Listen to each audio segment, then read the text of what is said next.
Good evening, Fellowship Committee. Thanks for having me in electronically.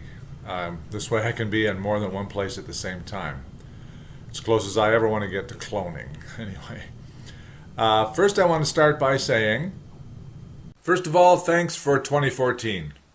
Lenten suppers and the birthday bash are just two reasons to say thanks for your good work. And thanks in advance for 2015. Keep up the good work. I know there are some changes in the lineup for the Personnel Committee in the coming year. And after the first council meeting in February, there will possibly be a new liaison to connect you with the council. So as you're able, please send Sherry the names of chair and liaison, we'll know that, and the members of the committee so we can keep each other in the communications loop as much as possible. One of the messages I'm trying to deliver to all the committees, but especially the ones that Pastor Eric worked most closely with, is to look carefully at the things that are being done and that might need a pastor's help. And if there is areas that are pastor necessary, let's talk about that and we'll work that out as we move forward. I want to make sure you all know you are invited to the January 31st annual leadership retreat. Starts at 8:30 in the morning, lasts till 1:30, lunch is included. And in that meeting, we will spend some time looking at the new landscape staff-wise and the year ahead program-wise. And if you did not get the email that sent preliminary information but want to be on the invite list, let me know. Have somebody send me those names and I'll make sure that gets out to you. One of the things we want to do in January at the January 31st meeting is lift up the theme that we're going to emphasize for the year, living witnesses, and look for ways to weave that into everything we do here at Mount Cross in the coming year. Just for fun, I created this t-shirt.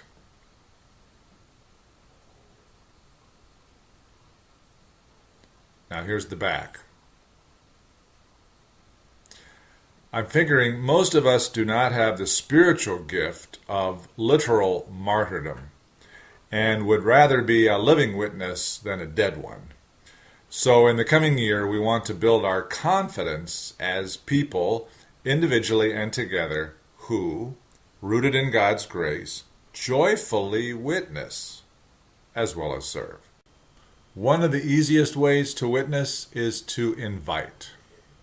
Ask Scott about some of the good connections that we've made with people over the years through the softball team. In fact, we were reminded in our exit interview with Pastor Eric that it was the softball team that was his first point of contact with Mount Cross people back in the day.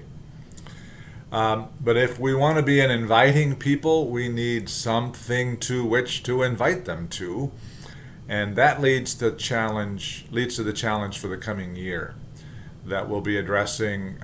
Hopefully we can get to that at the January 31st meeting. And that is to look for how to schedule periodically, every 6 to 8 weeks perhaps, big events that are the kind of events to which you would be comfortable inviting friends or family or co-workers or members of your team or club or whatever. I'm not talking about annual meeting potlucks or stewardship dinners. They're just fine, but they're not the place you want to invite first-time guests. So a few years ago, we had a big block party. That's the kind of big event we want to invite people to. Excuse me while I check my notes. And the Fellowship Committee is going to be an important player in working on those big events. Not that we're going to put a requirement on the committee to do them all, and one of the things that we'll be asking you to do or exploring with you is looking for ways to integrate existing events with new big events to make the weekend even bigger. One idea that popped in my head, and I don't mean to suggest that we schedule it this way, but it's an example. The weekend of Make, Bake, Celebrate. We use the tent on Sunday for worship. We use the tent Saturday night, of course, for the dinner and all that. But on Friday night, it sits empty.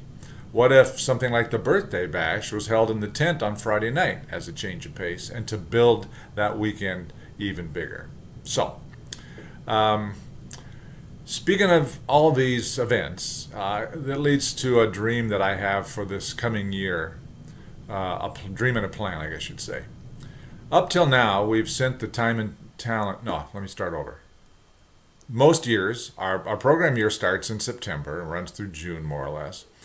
And if we're on our game, we get all of our programs and all of our classrooms staffed with teachers and helpers and all that stuff by the hopefully early part of September.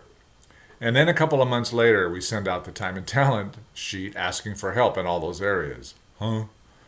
So this coming year, we're going to send the time and talent sheet out in May, asking for people who will help in the coming program year. That way, moving into the summer and the recruiting season, you'll have fresh names to use to fill up the existing programs, as well as any of the big stuff that we've managed to get on the calendar already by then. So that hopefully will make more sense as we try to recruit people to help do things.